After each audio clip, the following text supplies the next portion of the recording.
पुण्यातील आज मोदी बागेमध्ये शरद पवार हे राहायला आलेले आहेत आणि त्यांनी आज या ठिकाणी स्नेहभोजनाचा कार्यक्रम हा केलेला आहे।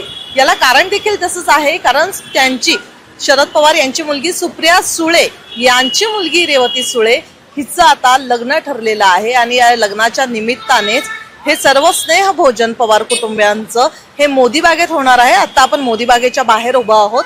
तर आज सकाळपासूनच ही बातमी सगळीकडे चालवली जात होती की शरद पवार यांनी पवार कुटुंबियांची एकत्र बैठक बोलवली आहे। परंतु ही बैठक जरी बोलवली असली तरी ही बैठक ही काही राजकीय कुठल्या गुंतागुंतीची नसणार आहे किंवा विलनीकरणाची बैठक नसणार आहे। तर ही बैठक जी आहे ती आहे त्यांची नात रेवती सुळे हिच्या लग्नासाठी जे स्नेहभोजन आहे त्याच्यासाठी सर्व पवार कुटुंबीय एकत्र यावं आणि त्याच्यासाठीच आज या मोतीबागेमध्ये सगळ्यांचं जेवण हे संध्याकाळचं एकत्रित ठेवण्यात आलं होतं। शरद पवारांची इच्छा देखील होती की सगळे नातवंड पतवंड ही एकत्र यावीत आणि त्यांच्याबरोबर हे जेवण करावं।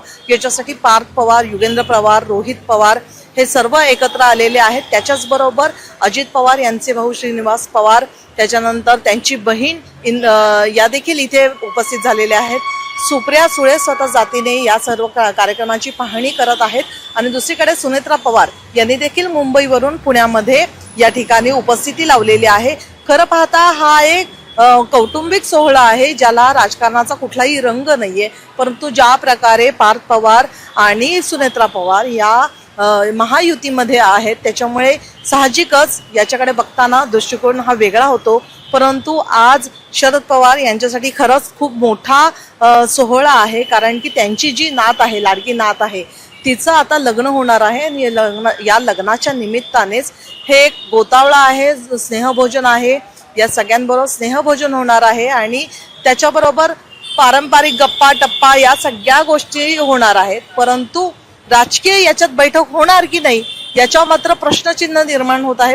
परंतु आता समजा पार्थ पवार आणि सुनेत्रा पवार यांनी जर उपस्थिती लावली आहे या कार्यक्रमाला, म्हणजे साहजिकच थोडाफार या सगळ्या गोष्टींना आपण म्हणू की राजकीय रंग हा चढणारच आहे। परंतु थोड्या वेळापूर्वी पार्थ पवार यांनी इथे हजेरी लावलेली आहे। तसंच अजितदादा यांच्या बहीण रजनीताई इंदुलकर या देखील इथे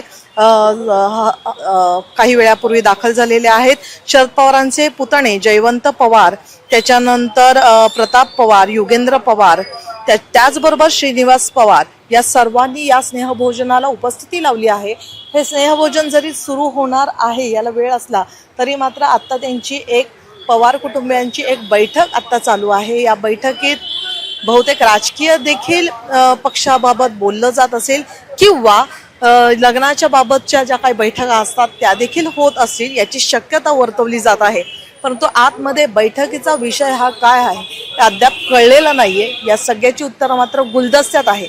मात्र आपण असं समजू की एकीकडे रेवती सुळे हिचं जिथं लग्न ठरलेलं आहे त्या देखील गप्पा या बैठकीत होत असतील, परंतु राजकीय पण गप्पा या बैठकीत होणार का आणि नंतर विलनीकरणाच्या अनुषंगाने काही गप्पा गोष्टी होत आहेत का या बैठकीत, हे देखील बघणं तेवढंच महत्त्वाचं राहील।